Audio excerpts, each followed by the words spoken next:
Gold, trusted gold buyers. మీరు తాకట్టు పెట్టిన బంగారాన్ని విడిపించి ఈ రోజు ఉన్న మార్కెట్ ధరకు కొనబడను. Hi, welcome to my show. Cinema ఇండస్ట్రీలో క్యారెక్టర్ ఆర్టిస్టులు చాలామంది ఉంటారు.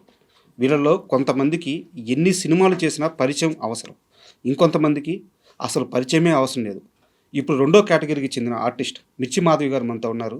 ఆమెను అడిగి ఆమె సినీ విశేషాలు, అలాగే ఈ మధ్యకాలంలో ఆమె చేసిన కొన్ని కామెంట్స్ సోషల్ మీడియాలో వైరల్ అవుతున్నాయి, వాటి గురించి మరింత వివరణ, అన్ని విషయాలు తెలుసుకుందాం. హాయ్ మేడం, నమస్తే. నమస్తే మేడం, ఈ ఇంటర్వ్యూని నేను 2 భాగాలుగా విభజిస్తున్నాను. తప్పకుండా. ఒకటి, మీ కామెంట్స్ మీద నాకు కొన్ని క్రాస్ క్వశ్చన్స్ ఉన్నాయి. తప్పకుండా.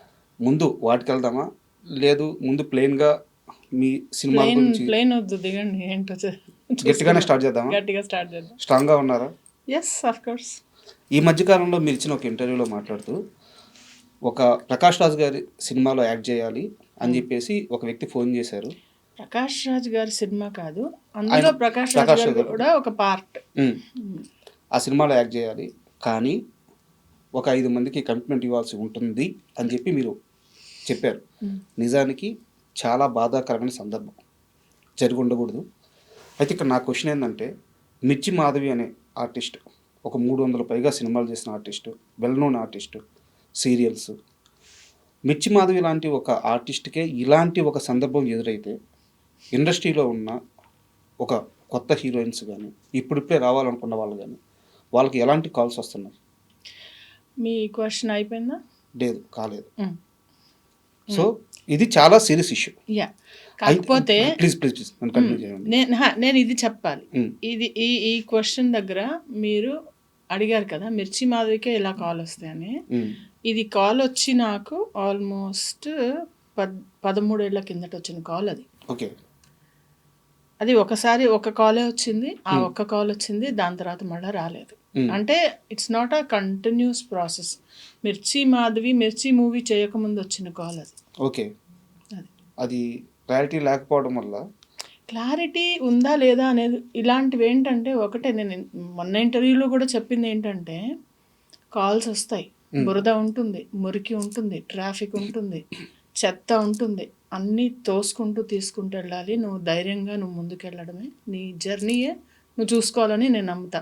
మనం సమాజాన్ని ఎంత మారుస్తాం, ఇప్పుడు ఎంత మార్చగలం, అది నా క్వశ్చన్. నా ఆన్సర్ ఏంటంటే, 5 years ఉన్నారు. నువ్వు ధైర్యంగా, నీకు ఏది కావాలి, నువ్వు ధైర్యంగా ముందుకెళ్ళగలవా అనేది చూసుకోవాలి. అది కరెక్ట్ రాంగ్ నేను అనట్లే. వాళ్ళు ఎందుకు అడిగారు అయిపోయింది. నేను చెప్పాల్సిన సమాధానం నేను చెప్పాను. ఆ చెప్పాల్సిన సమాధానం ఆడవాళ్ళు చెప్తున్నారా, అది మనం ఆలోచించాల్సిన విషయం. ఒకవేళ ఈ విషయాన్ని ఇంకాస్త పైకి తీసుకెళ్ళి ఒక అసోసియేషన్లో పెట్టాలన్నా, ఒక కంప్లైంట్ ఇవ్వాలన్నా, ఇప్పుడున్న సినీ ఇండస్ట్రీలో కరెక్ట్గా ఒక పాత్ ఉంది కదా, మా అసోసియేషన్ ఉంది. దానికి వెళ్ళి చెప్పి మనం దాన్ని ముందుకు ఎస్కలేట్ చేసి దాన్ని తీసుకెళ్ళచ్చు. You can directly file a complaint, harassment case పెట్టచ్చు, అన్నీ చేయొచ్చు. ఏం చేయాలనుకుంటున్నారో ఆడవాళ్ళ మీద ఆధారపడి ఉంటుంది. అంతే కదా, వ్యక్తిగత విషయం. చెయ్యాలి చెయ్యొద్దు అని నేను సజెషన్ ఇవ్వట్లా. నేనైతే ఖచ్చితంగా నాకు అలాంటివి వస్తే నేను ఎలా హ్యాండిల్ చేయాలో నాకు తెలుసు. అలా తెలుసుకొని ముందుకెళ్ళాలంట. అయిన తర్వాత కంప్లైంట్లు అవి చేయకుండా. నిజానికి మీకు రావాల్సిన అన్ని క్యారెక్టర్లు అయితే రావట్లేదు, అది నేను ఓపెన్గా స్టేట్మెంట్ ఇచ్చి చెప్పగలను. ఎందుకంటే ఒక డైలాగ్ డెలివరీలో కానీ, ఆ డిక్షన్లో కానీ, ఒక ఎక్స్ప్రెషన్లో కానీ చాలా పర్ఫెక్ట్గా ఉంటుంది. మీ సీన్స్ రావట్లేదు. బట్ ఇక్కడ నా క్వశ్చన్ ఏంటంటే, గత 7 సంవత్సరాల నుంచి, అంటే 7 ఏళ్ళ క్రితం ఇచ్చిన ఇంటర్వ్యూలోను, 10 రోజుల క్రితం ఇచ్చిన ఇంటర్వ్యూలోను మీలో ఒక రకమైన ఇండస్ట్రీ పట్ల ఒక ఇంట్రెస్ట్ లేనితనం కానీ, ఒక నిరాసక్తి కానీ కనిపిస్తూ ఉంది. నిజంగా మనస్ఫూర్తిగా 100కి 100% ఇండస్ట్రీ మీద ప్రేమతోనే కంటిన్యూ అవుతున్నారా, ఇక్కడ నుంచి బయటికి వెళ్ళలేక కంటిన్యూ అవుతున్నారా? అంటే అది ఇండస్ట్రీ మీద ప్రేమతోనా లేకుంటే ఇంట్రెస్ట్తోనా అని కాదు. It is like my job. ఒక స్టేట్ బ్యాంక్ ఆఫ్ ఇండియాలో మా ఫాదర్ వర్క్ చేసేవాళ్ళు. ఆయన రిటైర్ అయ్యే వాళ్ళకు వర్క్ చేశారు, రైట్? రిటైర్ అయ్యే వరకు వర్క్ చేసుకుంటూ వెళ్ళారు. ఇప్పుడు నేను కూడా ఇండస్ట్రీలో వచ్చాను. ఇక్కడి నుంచి బయటకు వెళ్ళి మళ్ళీ if I have to earn, నేను ఒక ట్రైనింగ్ వెళ్ళి మళ్ళీ స్టార్టింగ్ నుంచి నేను స్టార్ట్ చేయలేను. ఆల్రెడీ ఎక్స్పీరియన్స్ ఉంది, యాక్టింగ్ వచ్చు, బాగానే చేస్తాను. వస్తున్నాయి, రాకుండా ఏం లేవు అవకాశాలు. మనం అనుకున్నవి రావు, అంతే కదా. ఇప్పుడు సపోజ్ మీరు ఒక 50,000 జీతం కావాలనుకుంటారు, మీకు 20,000 వస్తుండొచ్చు. కానీ అలా అని మీరు 20,000 తెచ్చుకోవడం మానరే, 50,000 కోసం ట్రై చేస్తూ ఉంటారు. సిమిలర్గా నాకు పెద్ద రోల్స్ కావాలి, పెద్ద టైటిల్ కార్డ్ రోల్ కావాలి అని ప్రతి ఒక్కళ్ళకు ఉంటుంది, ప్రతి ఆర్టిస్ట్కి ఉంటుంది. కానీ అక్కడ దాకా రావడం అనేది ఒక journey. It's a very long journey. So I'm in the process and I'm still doing it. నాకు డిసింట్రెస్ట్ లేదు. కొన్ని అంశాల పట్ల డిసింట్రెస్ట్ ఉంది. అంటే డిసింట్రెస్ట్ అంటే కొన్ని అంశాల పట్ల నాకు డిసప్పాయింట్మెంట్ ఉంది. డిసింట్రెస్ట్ కాదు, డిసప్పాయింట్మెంట్ ఉంది. అవి కంప్లైంట్ కూడా చేయనండి నేను, ఎందుకంటే ఎవరు వింటారు కంప్లైంట్స్, ఎవరు దాన్ని సరి చేయాలి? ఇదే ఒక స్ట్రక్చర్ ఉండే ఇండస్ట్రీ కాదు కదా. This is the only place where మొత్తం సిస్టమాటిక్గా ఉంటుంది, అలానే లేకుండా కూడా ఉంటుంది. సో ఫనీ థింగ్, కానీ ఐ డోంట్ రిఫార్మ్ ఎనీథింగ్. నా దగ్గర వచ్చినవి, నా దగ్గర ఉన్నవి, నా చుట్టుపక్కల ఉన్నవి చూసుకుంటూ, నా ఇల్లు చూసుకుంటూ నేను ముందుకెళ్ళిపోతే ఐఎమ్ హ్యాపీ. అంటే ఇండస్ట్రీలో 2 రకాల ఆర్టిస్టులు ఉంటారు మేడం. అంటే నేను చెప్పేది టైర్ 1 హీరోల దగ్గర నుంచి జూనియర్ ఆర్టిస్టుల వరకు ఎవరైనా సరే 2 రకాల ఆర్టిస్టులు ఉంటారు. సినిమానే జీవితం, సినిమానే ప్రాణం, ఇది లేకపోతే బతకలేమనే వాళ్ళు ఒకరు.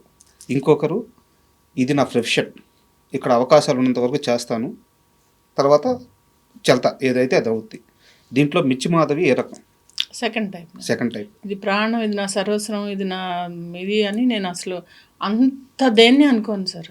నన్ను నేను తప్ప, నన్ను నేను చూసుకుంటూ, నా కుటుంబం చూసుకుంటూ ముందుకెళ్తూ, ఇది నడవడం కోసం ఒక ఉపాధి కల్పించుకొని ఇందులో మంచిగా ఇచ్చింది మంచిగా చేసుకుంటూ ముందుకెళ్తున్నాను తప్పితే నువ్వే నా సర్వస్వం అని దేన్ని అనుకున్నా అది నీ జోలికి రాదు. అది అమ్మాయి కానీ, అది జాబ్ కానీ, అది ఎవరైనా కానీ అది వెగటైపోతుంది.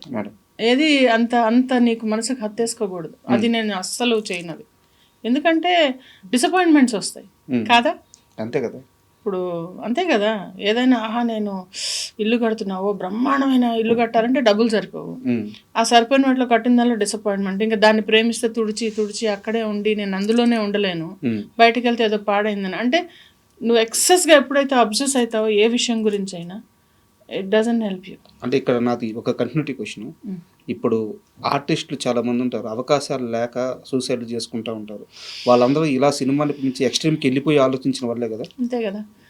అది ఆర్టిస్ట్లే కాదు, ఎగ్జామ్స్ ఫెయిల్ అయ్యి ఎగ్జామ్స్లో చేసిన వాళ్ళు, లవ్లో ఫెయిల్ అయిన వాళ్ళు, ఆ సూసైడల్ టెండెన్సీ అనేది ఒక డిఫరెంట్ ఎమోషనల్ హెల్త్ గురించి అదొక సెపరేట్ టాపిక్. అంటే అలాంటి వాళ్ళు ఎందులో ఉన్నా సెన్సిటివ్గా ఉంటారు, హైపర్ సెన్సిటివ్గా ఉంటారు. వాళ్ళు తట్టుకోలేరు.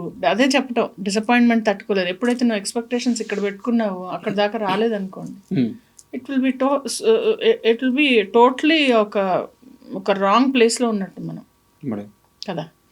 సో టఫ్ థింగ్స్ ఉన్నాయా, నువ్వు టఫ్గా ఉన్నావా, అదే.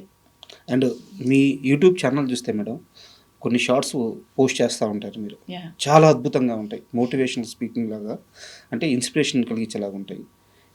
మీరు దానికి తగ్గ చదువు కూడా చదువున్నారు. నాకు తెలియదు అది ఏదో. నేను చదువుకున్నాను, పోస్ట్ గ్రాడ్యుయేషన్ అయింది, నేను సర్టిఫికేషన్స్ చేశాను. అంటే నేను ట్రైనర్ చేశాను అనమాట, సాఫ్ట్ స్కిల్స్ కార్పొరేట్ ట్రైనర్ అనమాట. మీరు ఇండస్ట్రీలో మానసికంగా ఇబ్బంది పడతా కొంచెం లోలో ఉన్న వాళ్ళకి మీ మాటలతో హీల్ చేసిన వ్యక్తి ఎవరు? అలాంటి సందర్భం ఏదైనా జరిగింది? అంటే పర్టికులర్గా కాదు, డెఫినెట్లీ నేను ఏమన్నా ఉంటే చెప్తానమాట, అక్కడ హెల్ప్ చేస్తాను. ఒక పర్టికులర్ ఈ వ్యక్తి అని కాదు, అక్కడ ఏదైనా జరిగితే అంతలాగా హర్ట్ అవ్వకూడదు. వ్యక్తి పేరు వద్దు, నాకు పర్టికులర్ ఇన్సిడెంట్ ఏమైనా చెప్తారా? అదే ఒక ఆవిడ ఇట్లనే తనకి నిడివి రావట్లేదు, అంటే లెంత్ రావట్లేదు, రోల్ రావట్లేదు అని చెప్పి చాలా ఫీల్ అవుతుంటే నేను ఒకటే చెప్పా, ఇది పర్మనెంట్ కాదు. ఇది వచ్చినా కూడా ఒక నలుగురు, ఇప్పుడు 5 వేళ్ళు కలిపి ఇట్లా ఒక పిడికిలైనట్టు అందరూ కలిపి ఒక సీన్ అవుతుంది. మన ఒక్కళ్ళ మీద తీయరు కదా, అర్థం చేసుకో, వచ్చింది చేసుకుంటారు, ఇది కాదా ఇంకోటి చేసుకోవాలి, అంతేగాని ప్రాసెస్లో హర్ట్ అవ్వద్దంట నేను. నువ్వు అర్థం చేసేసుకుంటే థాట్ ఏదైతే నువ్వు ప్రాసెస్లో నువ్వు హర్ట్ కాకుండా ఉంటే ఇట్ విల్ బి బెటర్ అని చెప్పాను. And for more videos, please subscribe to iDream. Please subscribe to iDream. Please subscribe iDream. And please subscribe to iDream. For more videos, subscribe to iDream. please like, share and subscribe to the channel. Congratulations, iDream. Subscribe to iDream. Subscribe to iDream. So subscribe to iDream Media. iDream team andarki huge congratulations. Please subscribe iDream Media. Please subscribe to iDream. Subscribe iDream. Please subscribe to iDream. I dream అంటే నా కళల ఛానల్ను subscribe చేసుకున్న నోరు తిరుగుతలేదు, మీరైతే గంట గుర్తు కొట్టండి. For more such videos, please subscribe to iDream.